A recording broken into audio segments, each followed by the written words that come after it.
If you work in facilities management, tab, or commissioning, you will need a tool to monitor your water consumption, flow surveys, or test and balance your hydronic system. The solution is the Fuji FSC portable clamp-on ultrasonic transit time flow meter. Easy to use, accurate, built to last, and economically priced. Available for purchase and rental from Instruments Direct, your ultrasonic flow meter experts.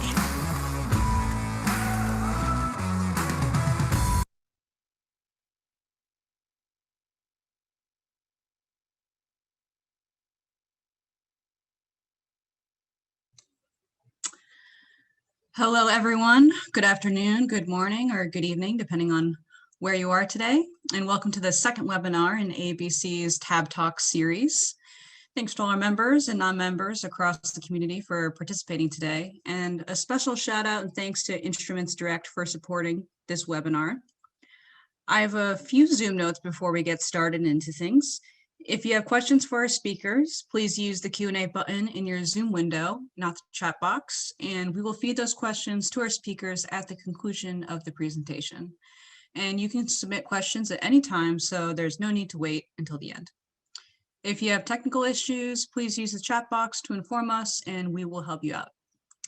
And today's presentation is all about the value of the testing, adjusting, and balancing process and what it provides to the building performance and project closeout. So here's a little bit about our experts today.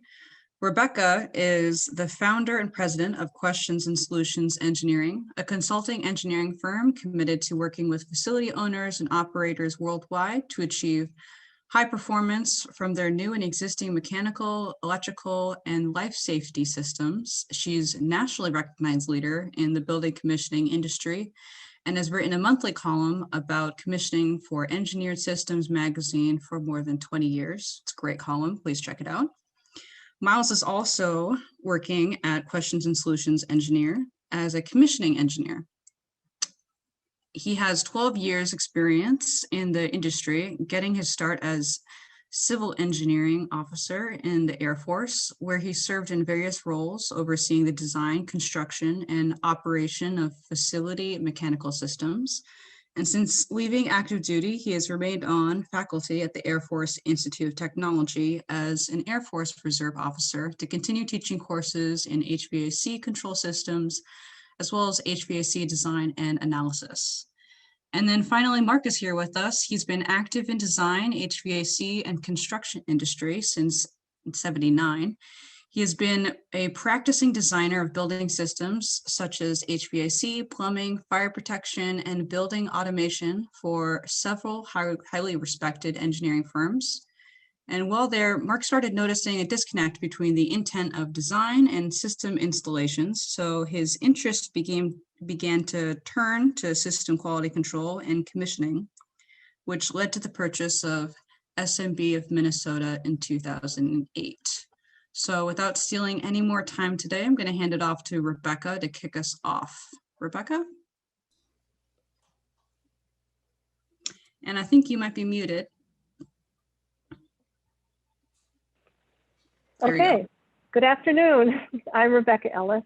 I'm a mechanical engineer and I've been working with building systems for more than 30 years. I started in design, but soon found my passion in building systems operations. Over the course of my career, I've seen building systems become more complex, efficient, and interdependent. It is no longer okay to just install equipment, piping, ductwork, and electrical conduit and expect everything to work. The secret sauce for achieving proper systems operation is balancing and controls, and these two are dependent on each other for success. Today we are going to talk about the importance of balancing, and that will necessitate a sprinkling of controls. The testing, adjusting, and balancing process and the value it brings to building performance and successful project closeout is often overlooked and undervalued. By participating in this webinar, key construction team members who drive project schedule and project closeout will benefit from understanding some of the mechanical system tab procedures, as well as the problems that can occur if those procedures are either bypassed or impeded. We will also offer some best practices to better integrate the tab professional into the construction team. I believe we all understand that a majority of the post-construction challenges are related to building mechanical systems. Many of these can be avoided by making the most of the TAB procedures required by the project specifications. So listen up. Miles Ryan, a QSE commissioning engineer with whom I've worked for about 3 years, and Mark Cotroneo, owner of SMB Minnesota, whom I have known professionally for more than 25 years, will tag team the technical aspects of this webinar. They will cover the following topics. So we'll define the role of the TAB contractor in a construction project. We'll share our perspective on the current relatively broken state of TAB as a tool for project success.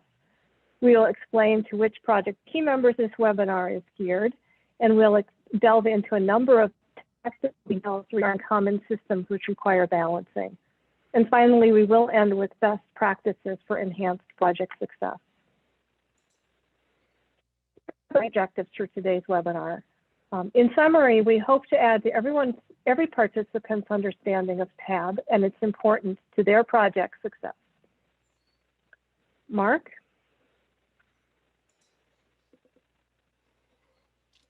Now you're on mute.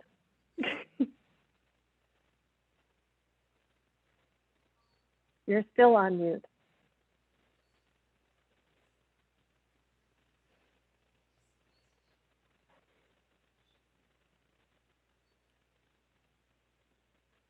You're still on mute. There we go. How about now? TAB is a quality control process by which HVAC systems and equipment performance is tested. Water and air flows are adjusted to meet the system design requirements, and finally, systems are adjusted to meet the design intent. TAB measurements provide eyes into the system that other members of the construction team typically do not have. The root causes of many system performance issues are often identified and addressed during the TAB process. If a TAB firm is not brought in ever or too late, there is often numerous fruitless efforts by others to try and identify the issues, which is costly to all involved. So where are we today? From our perspective, as both commissioning providers and TAB contractors, it seems like TAB is considered a necessary evil to be endured. Because it is a standard specification requirement, TAB needs to be addressed during construction. However, we have seen many owners, project managers who do not emphasize the importance of balancing, and their contractors will follow suit. If the owner doesn't show an interest, neither will the contractors. A TAB contractor may come to the construction site, perform their work, and submit a report, but that report may simply go into the submittal file and not even be read. Worst case, a TAB contractor doesn't come at all and no one even notices. So if included in a project master schedule, a construction master schedule, TAB is identified typically as a one-time activity that likely doesn't have enough days allocated to it and isn't sufficiently coordinated with completion of the systems that need to be balanced. So scheduling typically does not take into account the close coordination between TAB and controls that Miles and Mark will talk about today. Finally, TAB and commissioning are often misunderstood to be the same thing. However, they are both critical elements to achieving and demonstrating proper system performance functionality. TAB is different from commissioning, and TAB is a prerequisite to successful functional performance testing, which is the culmination of the commissioning process. So as noted previously, the key construction team members who drive project schedule and project closeout will greatly benefit from understanding the common mechanical systems TAB processes, as well as the issues that can occur when those processes are bypassed or impeded. The list of intended audience members here is in order of priority of who needs to hear this presentation. Now I will hand it over to Miles and Mark for the good stuff. All right, thanks, Rebecca. Hey everyone, I'm Miles. I work with Rebecca at Questions and Solutions. I'm a commissioning engineer. And today, for actually the bulk of this presentation, we're gonna be kind of diving into some common HVAC systems and then detailing what are the common TAB procedures performed on each of those to get all the attendees kind of up to speed with better understanding what the TAB professional is doing and why he or she is doing it. So Mark's gonna help me kind of detail what those typical TAB procedures would be for these typical systems. And then after that, we'll talk about common issues often found or related to the tab process, or the tab process not being fully integrated in the construction team, or in the worst case scenario, the tab process not happening at all. So let's get started. First off, we're going to talk about a variable air volume system. So let's just do a quick system diagram discussion here to explain how a variable air volume system would typically operate. In the bottom left, you have an air handling unit. That air handling unit typically has 3 dampers associated with it. It's got an outdoor air damper, which can modulate to dictate how much outdoor air is being brought into the system for ventilation purposes. It's got a return air damper, which can modulate to dictate how much air is being recirculated back from the spaces to be reconditioned and then sent to the spaces again. And then you have an exhaust or a relief air damper that can modulate to dictate how much air is being relieved from the system. Okay, so the recirculated air and the outdoor air goes through a mixing box. They go over a filter to clean up that air. And then we have heating and cooling coils within that air handling unit that are going to be used to essentially get the discharge air or the supply air coming out of the air handling unit to some temperature. Let's just arbitrarily assume that that temperature set point is going to be 55 degrees year round. If you have 55-degree air available in the supply air duct, that's a suitable temperature to provide cooling to any of the downstream served thermal zones that are being served by this system. So let's talk about zone 1 here for a second. Let's say zone 1 is calling for cooling. We would know it's calling for cooling because the thermostat would be reading a temperature above space temperature cooling set point, and it would be calling for more cooling. So how does it call for more cooling? What it would do would increase the airflow set point for the VAV box. That is this little box in blue here. The VAV box has 2 major components in it in this case. It's got a modulating damper, which can modulate to maintain the active airflow set point for that space. And it's also got a reheat coil, which can raise the temperature of that supply air going into that space if need be. So if it's calling for more cooling, we want to increase the quantity of air, that 55-degree air that's being sent into the space. The airflow set point would increase, and the damper would respond by opening a bit more. Okay, so that's zone 1. It's calling for cooling, and it's actively trying to control for cooling. Now, zone 2, also served by the same system, might be calling for heating. Maybe the space temperature is falling below space temperature heating set point, and in which case, the first step in that would be to start reducing the amount of cool air that's being sent into the space. Now, I will say that there's different ways to control VAV boxes, but I'm kind of detailing here the most conventional way. And that most conventional way would be the first step, if we're overcooling a space, would be to reduce the airflow going into the space. So reduce the airflow set point for that VAV box. You can't completely go to 0 though, because occupants in that space are going to need some ventilation air to be circulating through that space. So we might go to some minimum airflow set point. And if we're controlling on that and the space continues to overcool, well, then we'll start to raise the temperature of the air being sent into that space by modulating a control valve, which is serving the reheat coil in that respective VAV box. So the cool thing about variable air volume systems is with one air system, you can have some zones calling for heating and some zones calling for cooling and be able to satisfy all of those thermal zones. Now, as those dampers and all the respective VAV boxes are opening and closing, the static pressure in the supply air duct is going to be changing a bit. So if they all start closing because they're all satisfied and they don't need as much cooling, the pressure in the supply air duct is going to increase. If it starts to increase above a set point, well, then that information would be relayed back to the air handling unit. The air handling unit would say, geez, the pressure in the supply duct is rising above set point. That must be an indication that dampers are closing, and therefore I could probably slow this fan down because I don't need to push as much air as I'm currently pushing. And in turn, a variable frequency drive would be used to slow down that fan to track the static pressure on its respective set point. So that's a VAV system. Now I'm going to turn over to Mark to talk about some of the common tab procedures performed on such systems. Thanks, Miles. The process starts with measuring each VAV box airflow through a duct traverse or readings of each outlet and comparing it to the BAS display. Each temp control system has a calibration procedure to follow, and which saves the K factor. Once the calibration is completed, the diffusers are read and proportioned accordingly. Once all VAV boxes have been calibrated, enough of the boxes are indexed to their max set point to match the design for airflow of the supply fan. As Miles alluded to, is that the fan isn't really sized for the total system, but just the major portion of the system. So then the airflow is measured by a duct traverse, and the VFD is set to maintain the design airflow. The return fan and VFD are then measured and set in the same manner.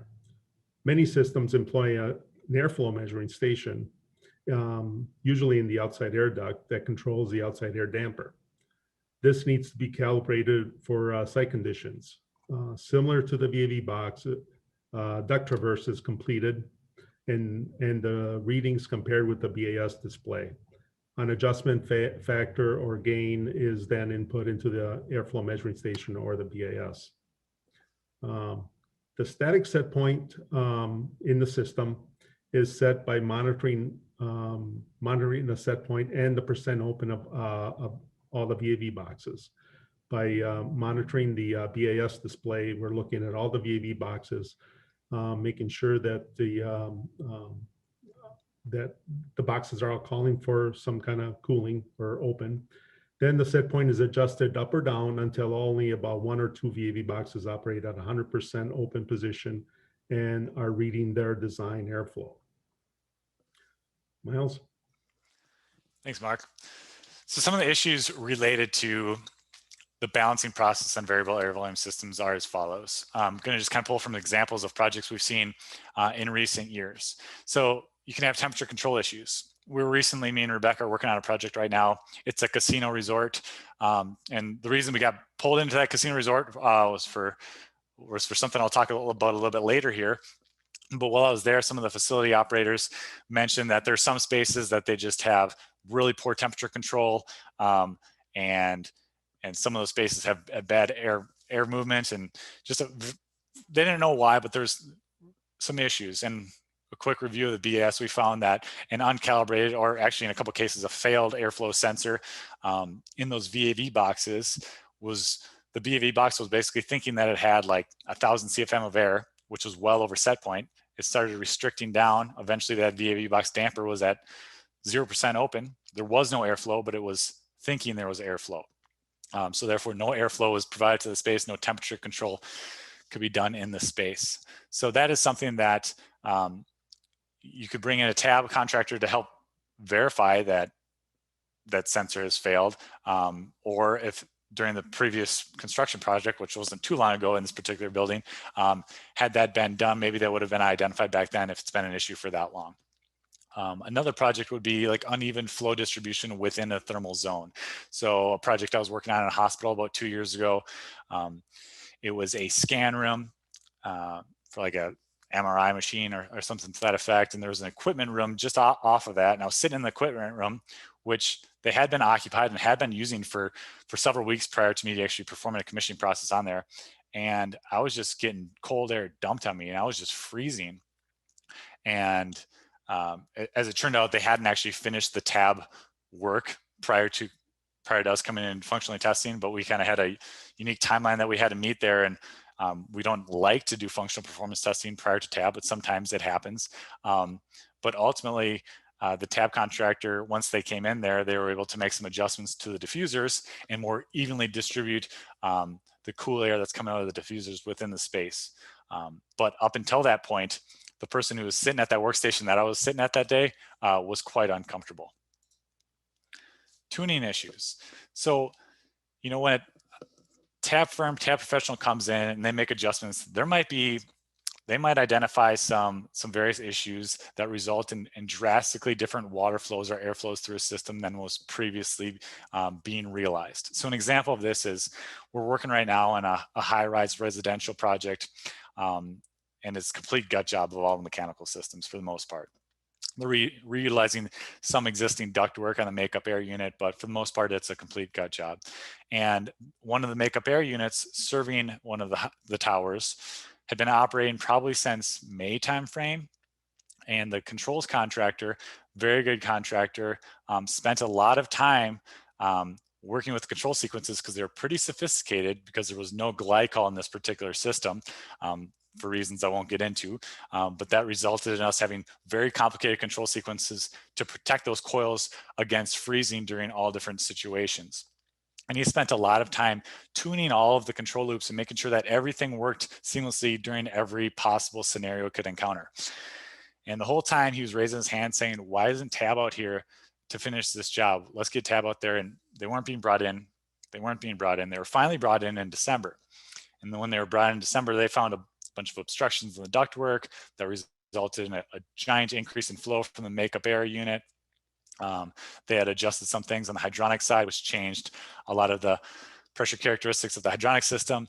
And really, it threw off all of the tuning of those control loops that the temperature controls contractor had spent so much time in the previous months doing, and he had to come back and redo a lot of that work. So bringing the tab contractor in far too late in this case really created a bunch of fruitless efforts on his part up until that point. Building pressure issues can be a major issue, and those are often realized prior to tab being brought in. And if you got a building where tab was never brought in, you're probably going to have building pressure issues. Going back to that casino project I was talking about, me and Rebecca originally got brought in because they were having two major issues. In the summer, excessive humidity within all of the resort, right? The casino, the attached hotel, common spaces, way too much humidity. Now in the winter, they're also getting very big drafts of cold air coming deep into the space. And they brought us in there to take a look at the ventilation systems to figure out what was the cause of this. And it was actually fairly easy to put our finger on. They had probably roughly 30 rooftop units in this system. And those rooftop units were supposed to provide the fresh air to the space. So even when it's really cold out, and some of our testing, it was negative 10 degrees out there, you'd still want to be bringing in a minimum amount of outdoor air to meet the ventilation requirements of the space, as well as to meet like the makeup air requirements for any exhaust systems. Well, all of these rooftop units had their dampers set to 0% open during these very cold times. So we were not bringing in any cold outdoor air into the space, but all of the auxiliary exhaust systems were operating. So the building was being pulled excessively negative. So that resulted in a lot of unconditioned humid air in the summer being brought in. And it also resulted in very cold drafts being brought in the winter. So for those of you on the webinar today, a lot of you, this might make sense when I say, I went to every exterior door in that whole entire complex and I measured how negatively pressurized that building was. And best case scenario, I found it negatively pressurized at negative 0.07 inch water gauge, and worst case scenario was negative 0.16 inch water gauge negative pressure. So had they brought in a tab contractor when they installed all these rooftop units and set up these rooftop units to have the appropriate minimum amount of outdoor air, such building pressure issues probably would not have occurred. Some more issues. Oftentimes the static pressure set point, that right here that the fan is controlling to, is way too high. And if it's way too high, you might have all of the dampers in the VAV boxes pinched down way too much, and that might create some noise further down into the occupied space. Or you might have, within a particular zone, you might have an unbalanced system where all of the air is coming out of one of the diffusers and the other three have negligible amounts coming out of it. And in that case, out of that diffuser, it could rattle. It might be pushing higher airflow than desired, and it could create some noise issues. Other issues that might occur would be energy issues. So I previously was talking about this high-rise residential project we're working on right now, where the tab contractor didn't come in until December, even though the system was up and running since the previous May. Well, when they came in, what they found is in one of the main ducts of the system, it was an existing duct that they reutilized. And what they found is that there was internal insulation lining inside that duct. Some of it had broken away, flipped up, and was basically creating a huge blockage in the system. So once the tab contractors, or the tab firm came in there, and they have eyes into the system that a lot of the other people on the construction team just don't have, right? They were able to identify there's some sort of obstruction going on there. They looked further, they found this insulation had failed, and they got that addressed. But up until that point, there was some energy issues, right? That fan was working harder than it needed to meet the airflow requirements of the space. All right, so during the tab process, as Mark kind of talked about, there's a lot of set points that need to be determined by the tab professional and then relayed to the temperature controls contractor. And a lot of times that information, and I'm talking to the tab professionals on the call now, a lot of the times we see that information is not clearly defined in that final consolidated tab report. That information has to be documented in the tab report. Additionally, it needs to be relayed to the controls contractor so they can take those values and make those the default values for the set point on the automation system. And we do this because as the building moves into its occupancy phase, building operators, for various reasons, they have to make adjustments to the system. Now, an unknowing building operator might make inappropriate adjustments to the system. And then a few years later, they have to bring in a consultant, a retro commissioning team to come in and get the building back up to snuff. And oftentimes what we find is the set points are drastically different than what they were set up to be. And sometimes we don't have the information to know exactly what those optimum set points were determined because the tab report was either never filed, or if it was filed, it didn't have that information clearly displayed. So that kind of goes along with, don't give building operators control of these systems until they've been properly trained on the control system and what set points and what set point adjustments would be acceptable and which adjustments would not be acceptable. So along those lines, there's opportunities for information to be lost by the automation system if it crashes, and the tab professional is often very instrumental in getting that information back to them. So I'll let Mark kind of talk to that last one, the software updates gone wrong. Thanks, Miles. Yes, we've had some issues in the past where the control system is updated and the K factors of the VAV boxes are lost. So when that happens, the system returns to its default K factors and thus makes the system unbalanced. The calibration process then needs to be redone and to get the boxes to perform per design. Boxes are kind of dumb out of the box, so they just need somebody to tell them this is what your range is.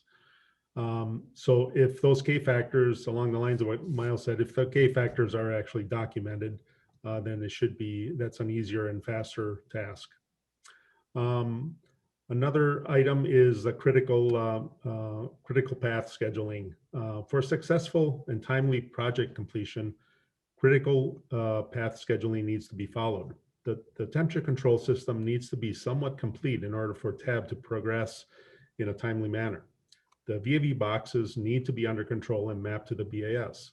The air handling units and exhaust fans need to be connected to the BAS so that they can be turned on and off and dampers manipulated. If the temperature control is not working ahead of TAB, it will cause delay in closing out the project. All right. Yeah, thanks. So let's kind of transition a little bit into some common hydronic systems. We'll do a quick overview of how these systems are arranged and typically operate. And then I'm going to turn it back over to Mark to talk about some of the common TAB procedures seen on those systems. So here you have a primary only variable speed hydronic system. So it's a hot water system. And when we say primary only, we mean all of the water that's flowing through the primary piece of equipment, boiler in this case, all that water is also being sent out to the spaces, to the loads in the building, right? It's all one big path there. All right, so on a primary only system, on this one in particular, if it's a variable speed system, meaning this pump can slow down and speed up to meet the flow requirements of the served loads. So let's talk through that. So each load, each heating coil or fin tube radiation, what have you, is going to have an associated control valve. Now, on a system like this, most of those control valves are going to be two-way control valves. So these two-way control valves modulate to maintain, to meet the heating requirements, the requests from this particular heating coil. All right. So if this particular heating coil is satisfied or it's being overheated, its respective thermostat or control is going to tell this valve to start to modulate close. As it modulates close, what's that going to do to differential pressure in the system? Well, the differential pressure in the system, that is the difference between the main supply pipe and the main return pipe, is going to start to build. And we're going to measure that differential pressure. And when it starts to build and rise above a set point, that's an indication that, hey, control valves in the system must be closing. Therefore, the flow requirements are being reduced. Therefore, this VFD can slow down this pump, and we can find some pump energy savings along the way. So that's how a variable speed system works. A primary secondary system is a little bit different, but these are very common. They've been installed for years in many applications. They're still being designed and installed. And I'm not going to go into all the nuances of a primary secondary system, but I will say there are primary pumps associated with primary equipment, chillers in this case, and primary pumps typically operate at a constant speed. When they turn on, if this left-hand chiller turns on, its associated primary pump turns on, and it's pushing flow at a design flow. It's not modulating the flow through that chiller, it's pushing flow at a design flow. Okay, the secondary pumps though are a little bit different. They operate kind of like what I was talking about before. They're going to slow down and speed up to maintain a differential pressure set point somewhere out in the system measured across the loads out there. All right, so let's talk about how does the tab professional, what does he do to make sure that those primary pumps associated with the chiller in this case are meeting their design flow requirements? For a constant volume primary pump, we would verify that all control valves are open first and foremost. Then we would verify that the gauges are installed in the correct location to gain a measurement, which is directly at the inlet and the outlet of the pump. If they are in the correct locations, the discharge valve will be slowly closed and the gauge read to establish the shutoff head. This process verifies the size of the installed impeller. Starting with the shutoff head that was measured, a new curve is drawn for the pump, new flow curve. Then the discharge valve is opened, the inlet and discharge gauge is read, and the difference in their value is plotted to intersect on the new pump curve. If the flow is too high, the triple duty valve or balancing valve is closed to create pressure and bring the pump to design flow. All right, and how about if there's a variable speed drive on those primary pumps? Can instead of using a triple duty valve, would you be adjusting the speed of that pump to bring down the flow? If there was, yes. If there was a VFD, yes, well, that's what we would do, right? All right. How about on the secondary or the variable speed? Right, for a variable volume secondary pump, we would start by indexing all the control valves in the system to fully open. Then go through the process of establishing the shutoff head and dynamic head by plotting on a curve. If the system employs calibrated balancing valves, each one is then systemically adjusted to provide the design water flow at each user. After all the valves are set, the dynamic pressure of the pump will need to be remeasured and plotted on the pump curve to read the pump flow. And the VFD is then adjusted to achieve design flow, total design flow.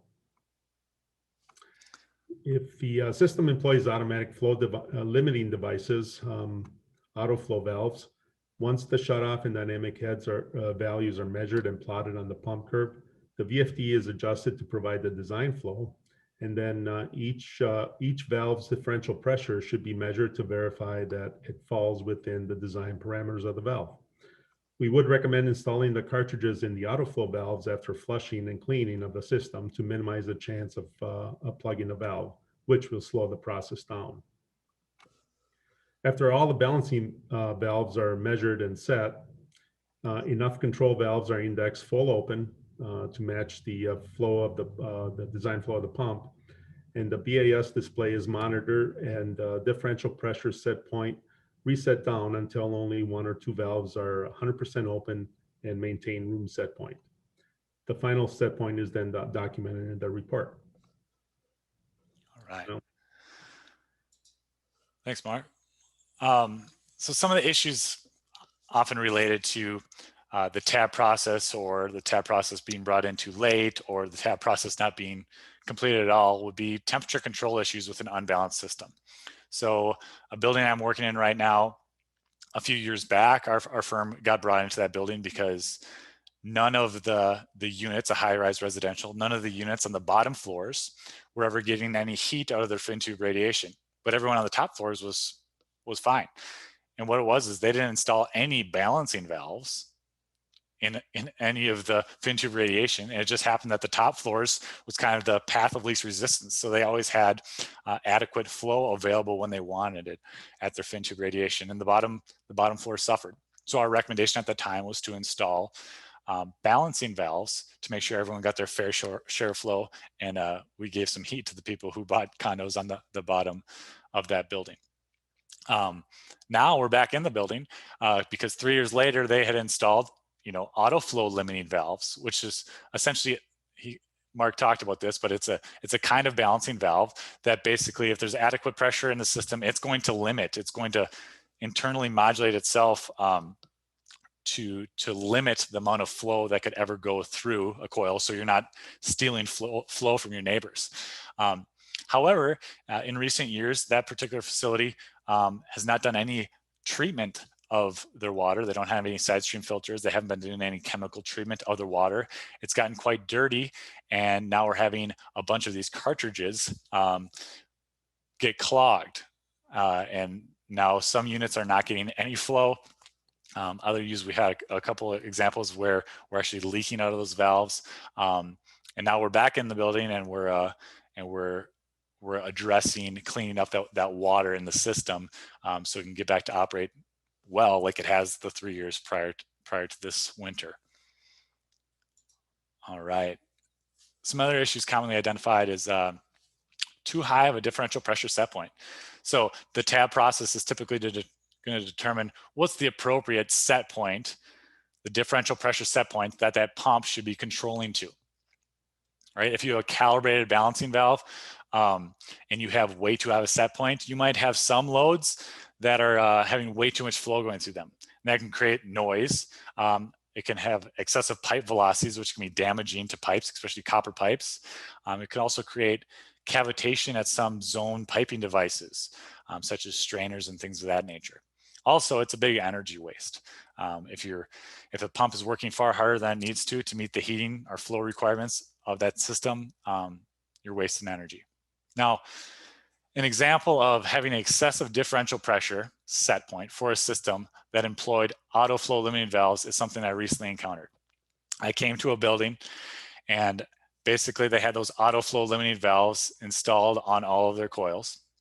However, it was a pretty mild day, and I went into the mechanical room and I noticed that the pump was operating at full speed. It was operating at 60 hertz. And I kind of just thought to myself, like, that seems odd, but we were doing functional testing of the system. I knew I was going to get to it eventually and figure out why.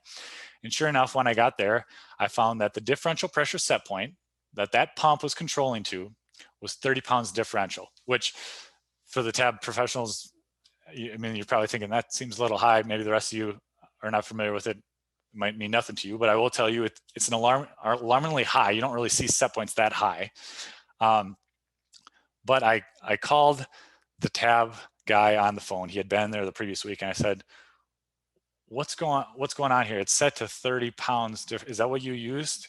I'm like, what was the process you did when you came and balanced the system? And he said, I went out to all of the valves, all of the auto flow limiting valves, and what they did is they basically plugged their system in and they verified that the differential pressure across those valves was being met. And if appropriate pressure is being met, that means that you can, I guess, trust that the valve is controlling to its selected flow rate.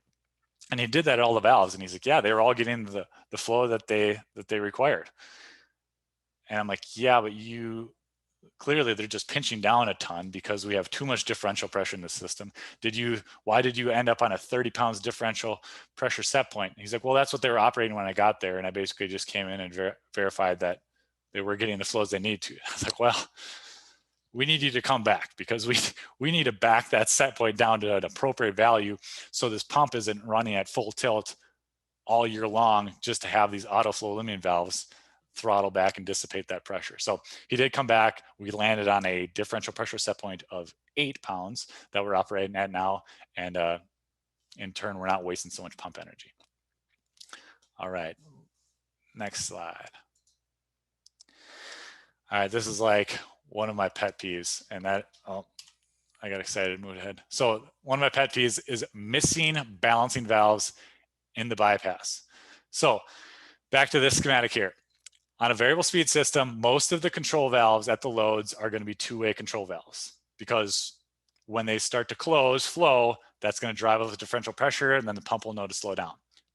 It's important that they're all two-way control valves, or most of them. However, oftentimes you're going to have one or a couple three-way control valves in the system, because if none of these loads were calling for flow, you have to give a path for the pump to push flow through. So you have to give them this bypass pipe right here. So if this three-way control valve closes its port to load 3 because there's no reheating requirements, then we still have a path for the water to flow through. All right. Oftentimes, the balancing valve right here in this bypass leg is not installed. It's often missed by the designer. I've seen a lot of cases where the design firm is using copy and paste details for the last 40 years and they're putting in the design package, and it's been missing that balancing valve for years. And then there's also cases when the mechanical contractors decide not to install it, even though it might have been spec to install. So let me give you an example of why this creates controllability issues. So this is probably last spring. Yes, definitely it was last spring. It was at a hospital. They installed a hot water system very similar to what we see here. There was actually only 3 loads on that whole system, and one of the loads had a three-way control valve. And in like the 4 months prior, the spring of last year, the 4 months prior to me coming in to do functional testing, I was hearing rumblings from the construction team, and I did a little bit of trend review remotely as well from the automation system, that the 2 pumps, there was not just one, there's 2 pumps supposed to operate in a lead lag sequence, meaning that, you know, when there was high flow requirements, both pumps are going to be running. On milder days, swing seasons, probably just one pump is going to be running, could meet the needs of the system. Well, both pumps were running for like 4 months straight at 60 hertz, full tilt. And before I went into my functional testing, I was scratching my head at why that was the case. Well, they were running at full tilt because they could not meet the differential pressure set point. And I had my suspicions, but when I went out there for functional testing, we confirmed that they had never installed the balancing valve in the bypass leg. So what had happened was this particular coil, this is a heating coil on an air handling unit. It was spring. It didn't have much heating requirements. It was actually on a dual duct system, in the hot deck on the dual duct system. So it had some heating requirements, but not much. Therefore, this port was closing a bit. This port was opening, but as soon as you open the port to the bypass, if you don't have a balancing valve there, that's a short circuit. So now all the water was short circuiting around that coil. The differential pressure was dropping when you'd expect it to increase when you're having a loss in heating requirements. And because it dropped there, the pumps responded just the opposite of what we'd expect them to do. They sped up. The lead pump told the lag pump to turn on as well. Then they both sped up together. And then they got to 60 hertz and they stayed there for 4 months. And the frustrating thing here is we brought this to the team, and there was probably 4 meetings between, you know, the owner, the design firm, us, the commissioning providers, and the contractor, trying to talk him into like why this was needed. And also, at the end of the day, the design called for it. It was needed. They did install it, and I was there. They installed it. We balanced it, and that system has been off running just fine ever since. So if you're a design engineer, don't forget the balancing valve in the bypass. If you're a contractor, even if the design doesn't call for it, put in an RFI. There should be a balancing valve in the bypass. And if you're tab or commissioning provider, look out for that, because it might be a reason your system's not operating the way you expect it to be. All right. One other example of this, if you have a cooling tower, and you have a cold climate, cold weather operations, and you have a bypass with a 3-way diverting valve, is very common. In this bypass leg, you also have to have a balancing valve. I almost never see it, and it definitely creates issues. However, most people don't witness this issue until you get to cold weather operations, because that's when this valve starts modulating, and that's when the system can get really unstable. You start tripping out chillers. And when you trip out a chiller in cold weather, now you're risking freezing water up in the cooling tower. Just a whole host of nightmares that we've ran into in recent winters because of a lack of balancing valve placed in this line right here. All right, I'll get off my soapbox about balancing valves in the bypass line. Couple final things. Flow obstructions can be identified by the tab provider because they have eyes in the system that a lot of us don't have, right? So bring them in at the appropriate time in the construction process. We have a project right now where it's a middle school I'm working on, and you know, in true fashion for a school project, that new rooftop unit got installed and started up about 2 days before school started. Tab couldn't get out there to do their work. We couldn't get out there to do the functional performance testing. But luckily they did bring in Tab early enough before it got real cold, and they found that there was an obstruction in the existing hot water system, which was preventing all hot water from going to that rooftop unit, which could have in turn froze that downstream cooling coil once the weather turned in December. And like before, in these systems, these hydronic systems, Tab is responsible for determining what the appropriate set points are for a lot of the set points used in the automation system. That information has to be documented in a Tab report, but it also has to be relayed onto the controls contractor. Now on the hydronic side of things, I have a good example. We got brought in about 2 years ago into a museum, and what had happened is the previous building automation system, the previous control system had crashed. And it got completely gutted and replaced by contractors installing a completely new system. And after they installed the new system, they started having humidity concerns, humidity issues, too high of humidity in the collection spaces of that museum. And they kind of brought us in there to look at that issue and a couple other issues to get it sorted out.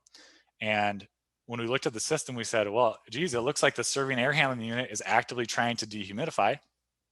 The cooling valve is open completely, but we're not really seeing a big temperature drop in the air at the air handling unit. We're also not seeing the chilled water pumps speed up much. So we started asking the question, well, what's the appropriate set point for the chilled water pumps? We asked the contractor who installed the new control system, and they said, you know, we're just using this value. We had nothing to work with because the previous control system went blank. It's completely dark. We had nothing to work with. We couldn't find any Tab reports. Tab wasn't within our scope to bring in Tab for this project.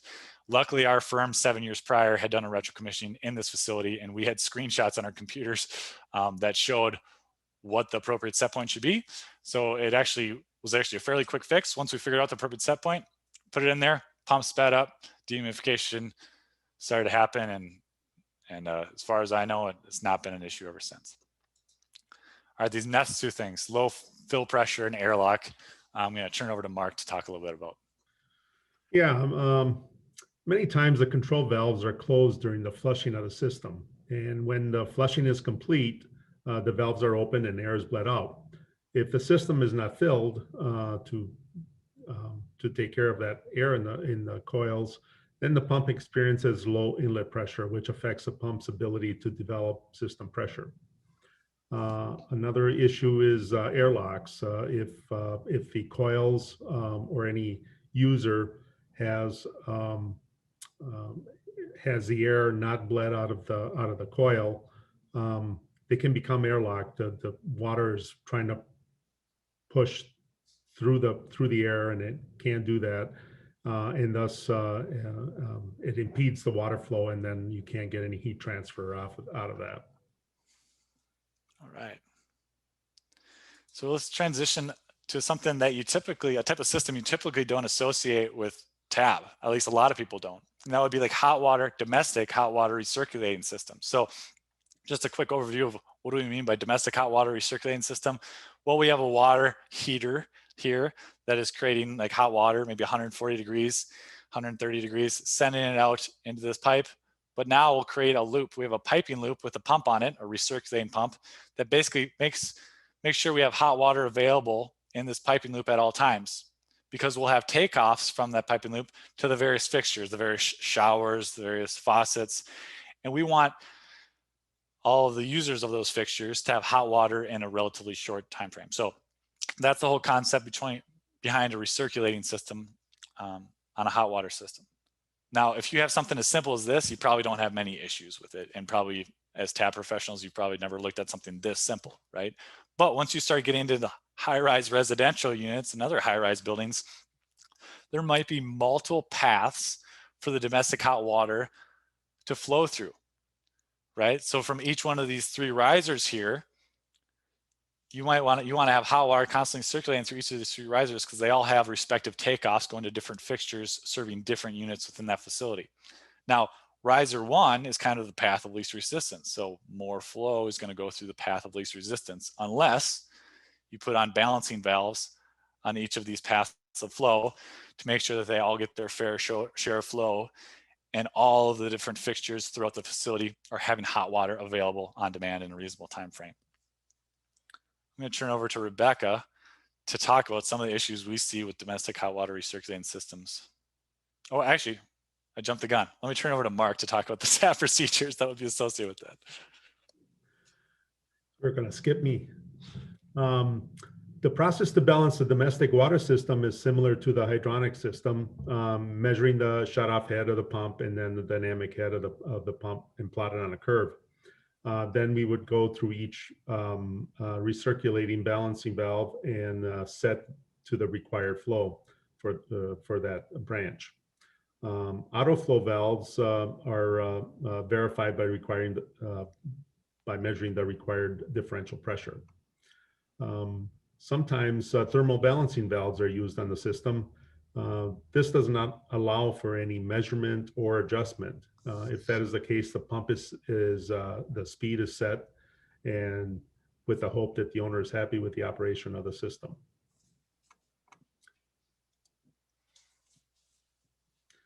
You're on mute, Rebecca.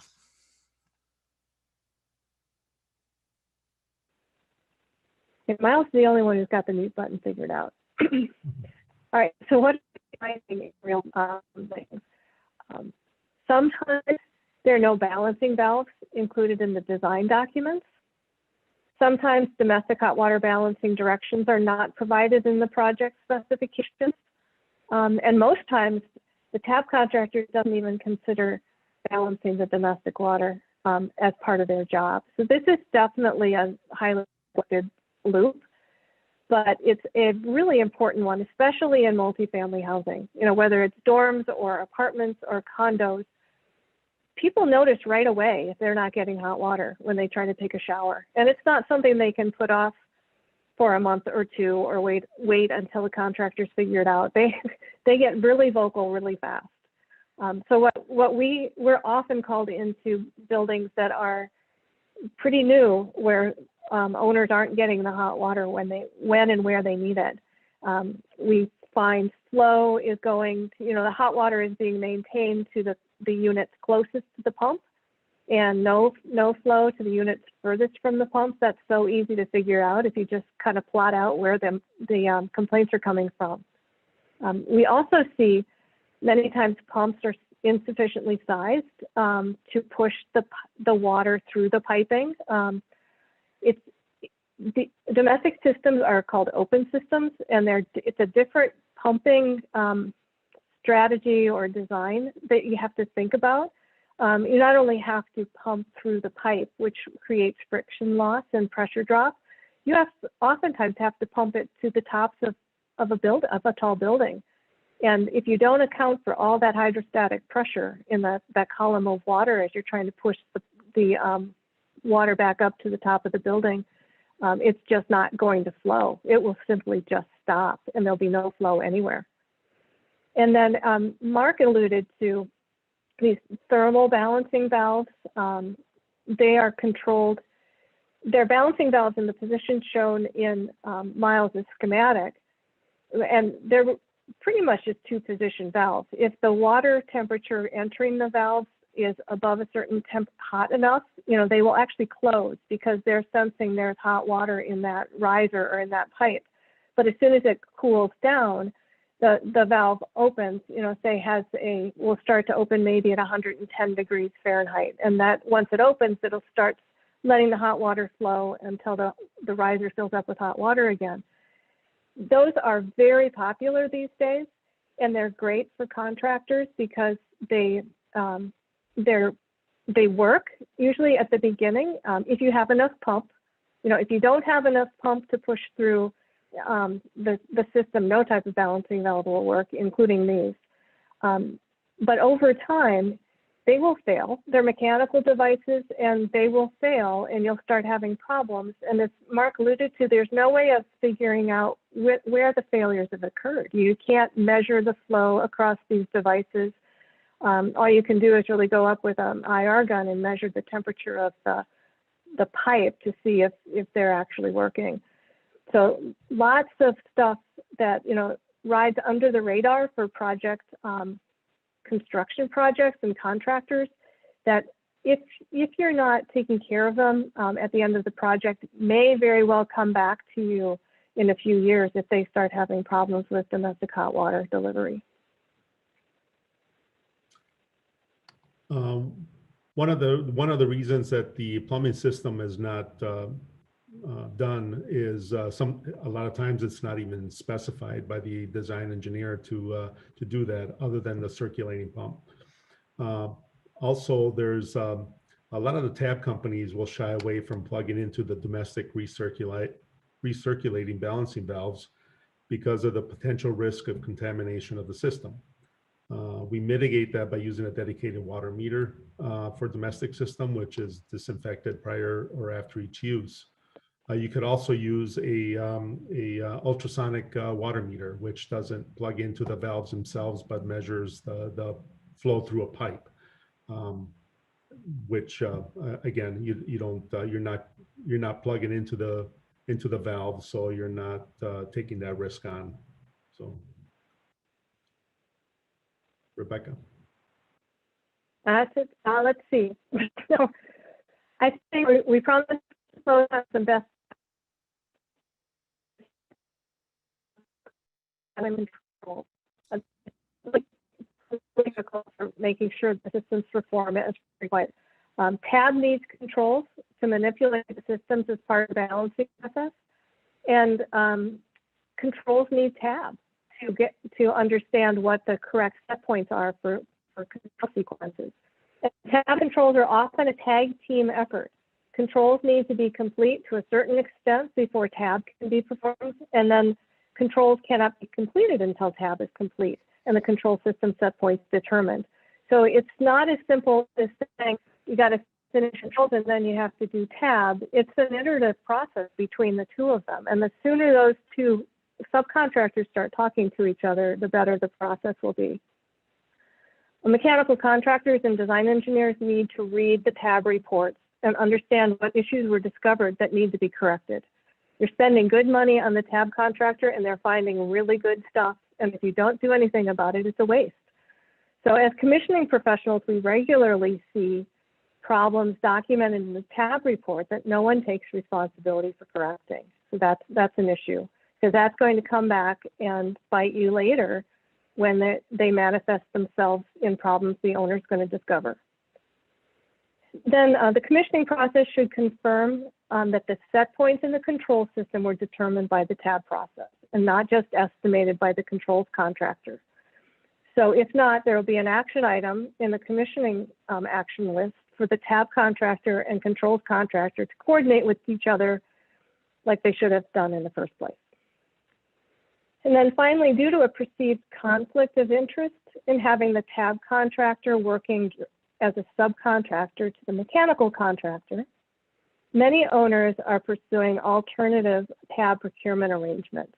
So we've seen test and balance under the general contractor instead of the mechanical contractor. We've seen test and balance under the construction manager.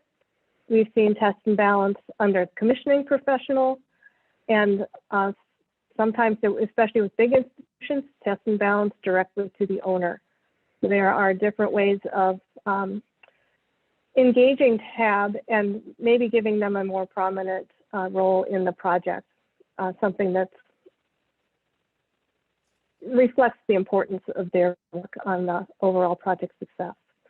And finally, this is a special plug for Miles. Don't forget the balancing valve in the three-way valve bypass line.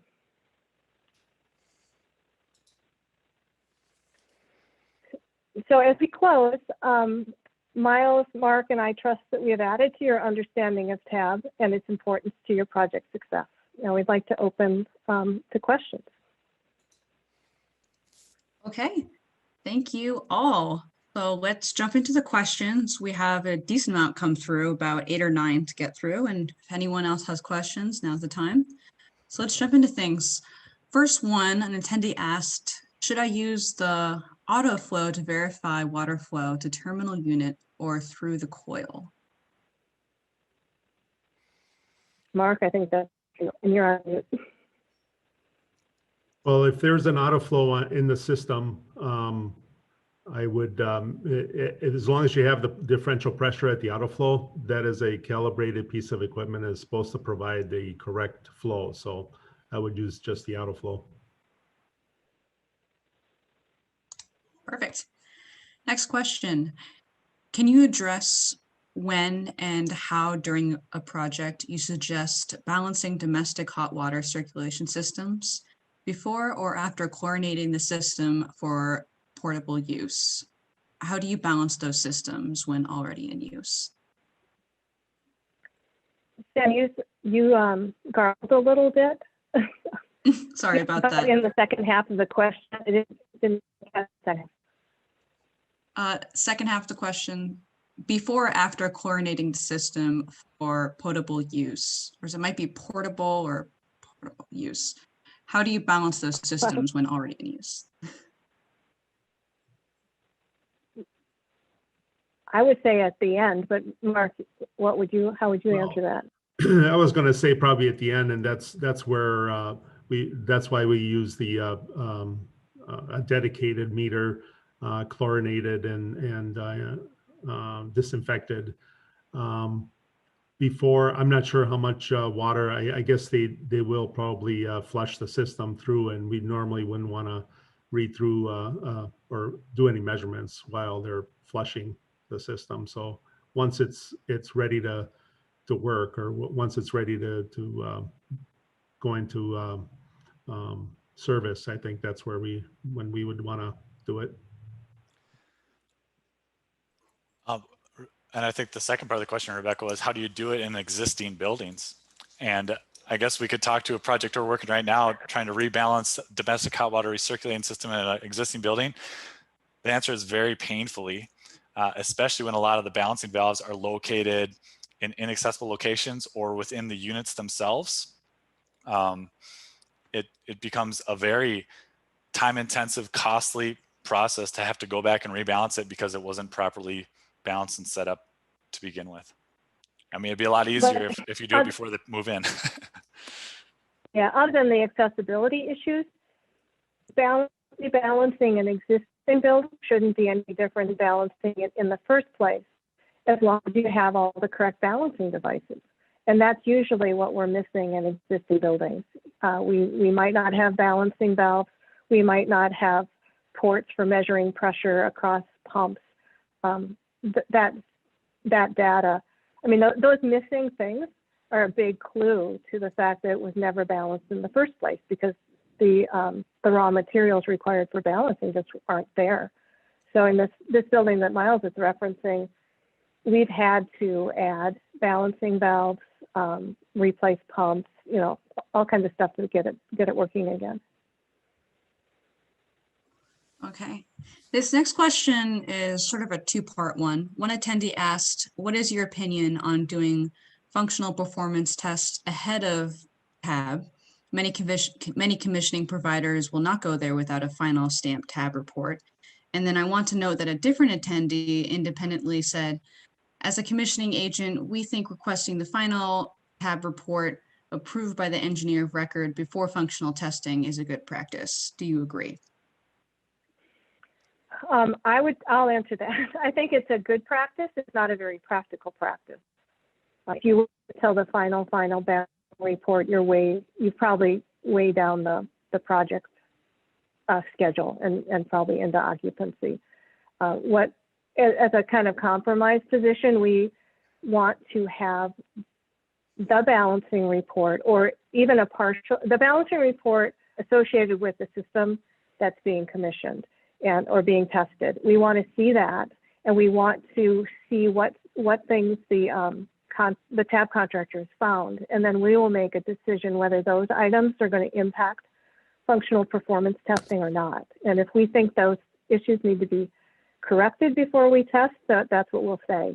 If they're kind of non-critical issues, we'll go ahead and schedule the testing.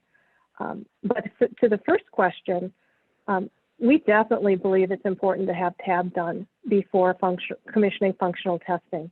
And that's because there's a job to do, and tab has had a lot longer in buildings than commissioning. And that commissioning is kind of an add-on, after tab, with controls and the complexity of building sequences and the interaction of integration between systems and equipment and systems. That's kind of why commissioning is there, but the need for tab has never changed. And we don't want commissioning to take the place of tab or be responsible for identifying things the tab contractor would identify if they just did their work before us. So we're very adamant about having tab done first, because there's a lot of good stuff that they will find that if we went right into functional testing, we'd find them at least manifestations of those tab issues during testing, and they're still going to need to be corrected. So. Thank you, Rebecca. On one of the hydronic system slides, Miles, one person asked about the ABVs that were clogged. Did they give a strainer? No, they did not have strainers at the individual devices. They had strainers in the system.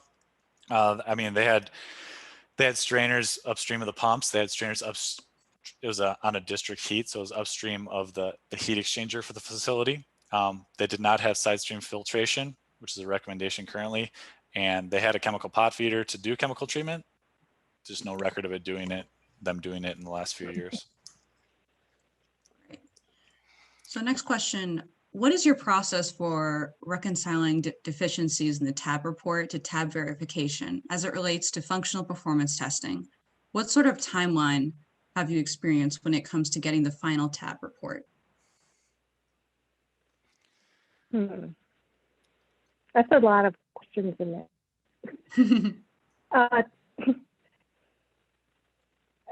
Getting the final tab report as the issue, as long as,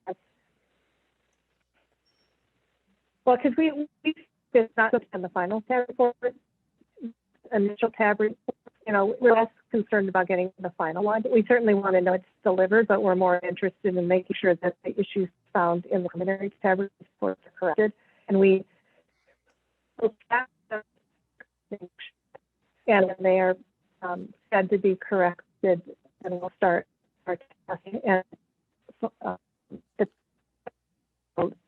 we'll do the proof that those things have been corrected if the commissioning process doesn't naturally do it on its own. So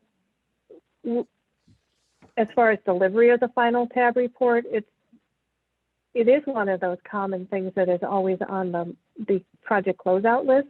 So it comes in, and it's not like we're waiting months and months for it typically. It's not a difficult thing, especially these days when the tab contractors are doing so much electronically and, tab reports are being generated automatically. It's not like they have a backlog of all this paperwork to do back in the office. Would you say that's fair, Mark? Yes, we've got, certainly from our point of view, we've got our time to a final report or to a report to a commissioning agent from probably 2 weeks to maybe a couple of days. So yeah, we've got it done. So yeah. Right, that's helped a lot. And Sam, there was a question in there about something in there about tab verification. Yes, they were And asking. I'm not, yeah. Do you want me to restate it? Yes. So they're asking, what is your process for reconciling deficiencies in the tab report to tab verification as it relates to functional performance testing? So tab verification, some projects, the commissioning agent scope involves actually going out with the tab contractor and spot checking some of the readings. I'd say in our experience, that's less than 50% of the projects. So that's not a big piece of the commissioning process from our perspective. It's something I think owners ask for if they feel like they've had issues with tab reports in the past. But for the most part, we haven't. The tab verification process has been just an exercise to go through. I don't think it's been a place where we found a lot of deficiencies. So if the question might have been, if there are issues in the preliminary tab reports, how do we verify that they're corrected? We do verify they're corrected either through the functional testing process, if the deficiencies will show up as being corrected there, or we just wait until that final tab report where the tab contractor confirms that that issue's been resolved. Okay, thank you. So one attendee asked if anyone can discuss how PT plugs or gauge cocks need to be installed at each coil, and that many copy and paste details incorrectly indicate a thermometer well between the test port and the coil. Mark? It would be nice to have PT plugs at the coils, at each individual coils. Quite honestly, if there's a balancing valve there, that's what we'll use. We wouldn't use these other means unless there's no other way to measure it. So it's belts and suspenders probably, so we would just use the balancing valve, and we would rather have the balancing valve. That's a calibrated piece of equipment that should probably be used.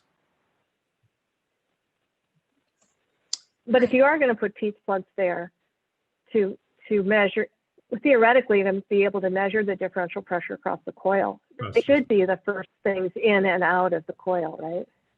Not have any thermometer wells or anything else in the way. Certainly, the location of them, yeah, you should be the very first in and out, yes. Mm-hmm. So next question, one attendee asked, is bypass balancing valve balanced for same water flow as the balancing valve for the corresponding load? Yeah, I can answer that. Okay, so on a system like this, this one right here, it does not necessarily, if you went full flow to the coil, right, you're going to have a certain pressure drop across the coil. Now, if it was a constant speed system where they had three-way control valves on every coil, then yes, you would match the pressure drop across the balancing valve to the pressure drop across the coil. However, in this scenario, on a variable speed system, when you got just like one or just a couple three-way control valves, essentially, you're going to want to adjust this guy. You're going to want to basically close all of the control valves to the loads and adjust that guy to make sure that you're meeting your minimum flow requirements, whether that's for your like steam converter or your boiler or whatever would be like that limiting factor at the lowest differential pressure set point that you could realize. And then you probably want to put a little safety factor on there as well. So oftentimes what I'm saying on a variable speed system like this guy's cranked down even more to have even greater pressure drop across it than its respective coil, because really it's just there for a path of flow in case if everything else shuts off in the system. So it's a little bit different technique depending on variable speed versus constant speed hydronic systems. When it comes Miles, to, wouldn't it the opposite potentially be true as well? I mean, if the flow through that load 3, when it's balanced, is not the minimum flow required for that boiler, let's say, then that bypass might have to be balanced to a lower pressure drop in order to maintain the minimum flow to the boiler. Oh, did I say it back? I guess I'm thinking of it as, okay, I'm not sure if I might have said it backwards, but basically you're measuring this guy for flow. So if you have design flow of like, let's just say 100, let's say 100 GPM for make it easy. So if you got 100 GPM here, but the minimum flow for your primary piece of equipment is 50, then you would put all these valves closed, this control valve to full bypass, and you would set that to 60, give yourself a little cushion. Right. So I might have misspoke the first time. No, you said that, that's what you said.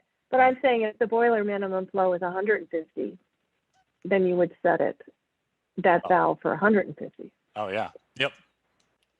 I guess that could be, that could be a case. And then also, I mean, if the boiler's minimum is 150, it's very likely that you have multiple bypass lines out in the system, either multiple three-way control valves or a separate dedicated bypass line with a control valve on it. And then when it comes to putting a balancing valve there, I mean, like I think all the ASHRAE guidance, like all the journal articles and like the chilled water plant design guide that's out there, they're going to say, Matt, the pressure drop across here should be equal to the pressure associated with the column of water, the height of the cooling tower.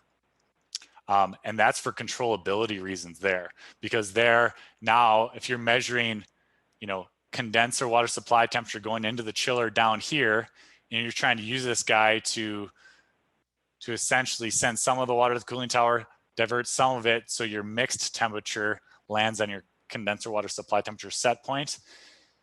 You don't want this to be no balancing valve, because then you're going to short circuit water there. It's going to become very unstable, and this valve is going to start hunting. The moment this valve starts to try to control for temperature, very rarely do you see this done well if there's not a balancing valve there.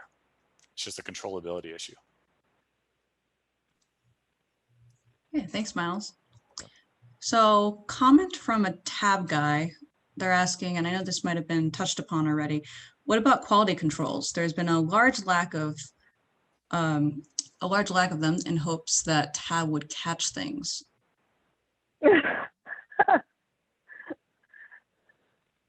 Good question. Where are they? Where's the quality control? Yeah. I want someone on a mechanical or general contractor to answer that one. Yeah, there because should be we hear the same thing for process. commissioning. Yeah. Yeah, each process should have its own quality control, and we'd like to think that that's the case. But when it comes down to the end of the project, it really, as far as operationally is concerned, anyway, the tab certainly picks up a lot of the first things that have issues. Things like missing dampers, missing valves, that kind of thing in order to do the operation. And then commissioning comes back, and then they can really find out that a lot of the control isn't there either. So, yes, it is an issue on projects, and hopefully everybody's working on their own, not just waiting for tab or commissioning to pick up all the issues. Okay, this one's from the person that asked the bypassing balancing valve question. They're asking, is the balancing valve in the bypass also required in chilled water systems?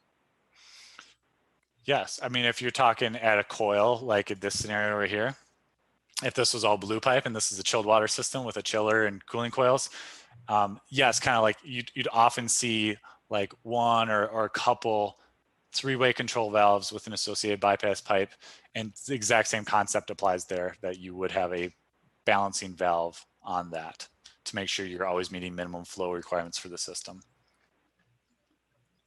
Thanks, Miles. Another attendee is asking, since the systems are getting very complicated, maybe it's a good idea to begin commissioning the systems before the tab to ensure the units are operating correctly and working with proper sequence of operation. Do you agree?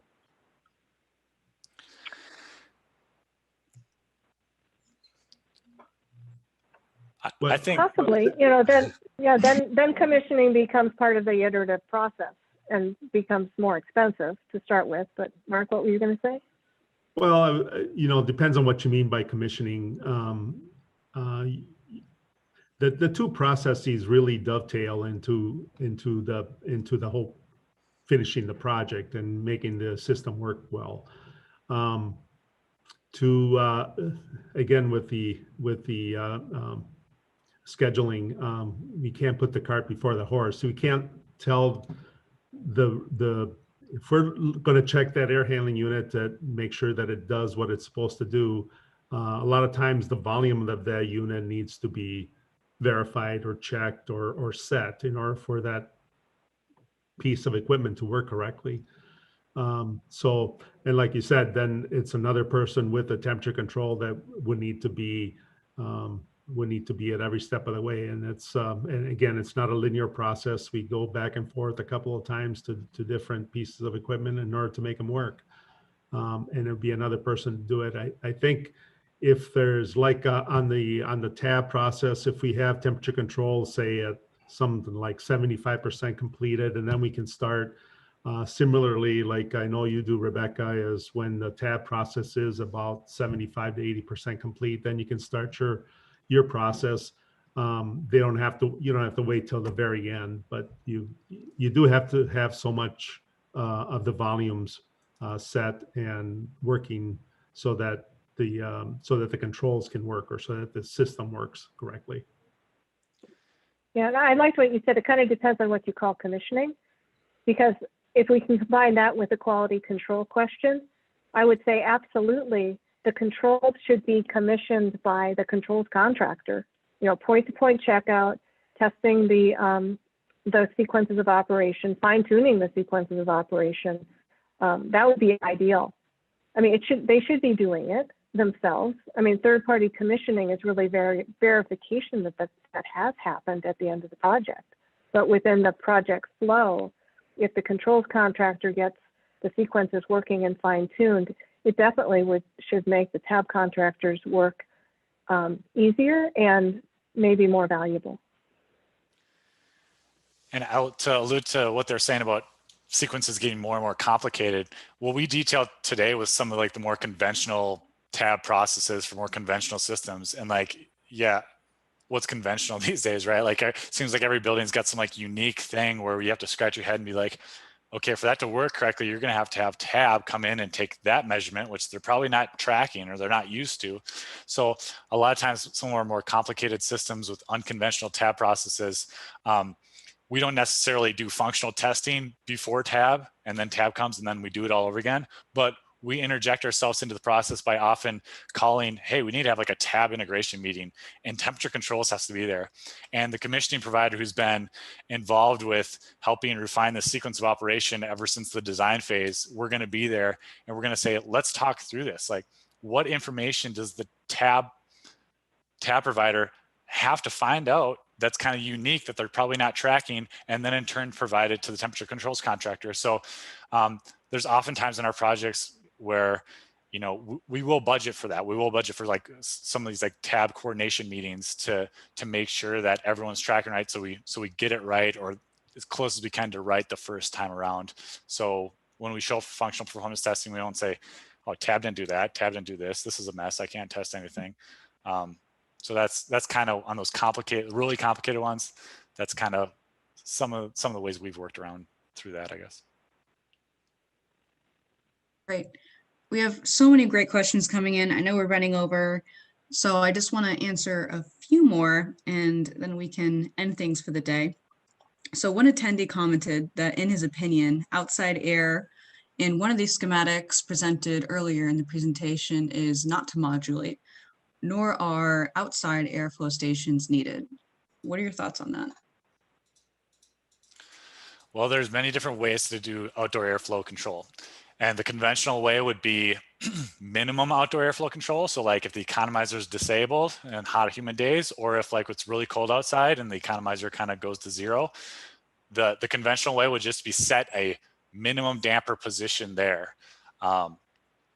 And just assume that you're going to meet your design, minimum requirements for ventilation all the times. Well, with variable speed systems, that's just not the case, because depending on how fast that fan is running, even if that damper is 30% open, if that fan's at 60 hertz or if that fan's at 45 hertz, you don't know what your flow exactly is going through there. So there are more sophisticated ways to control outdoor airflow. One of those would be to install an airflow measuring station in the outdoor air duct, which has its own host of issues that can kind of come out of that. But in that case, when you have an airflow measuring station, one way to do it would be to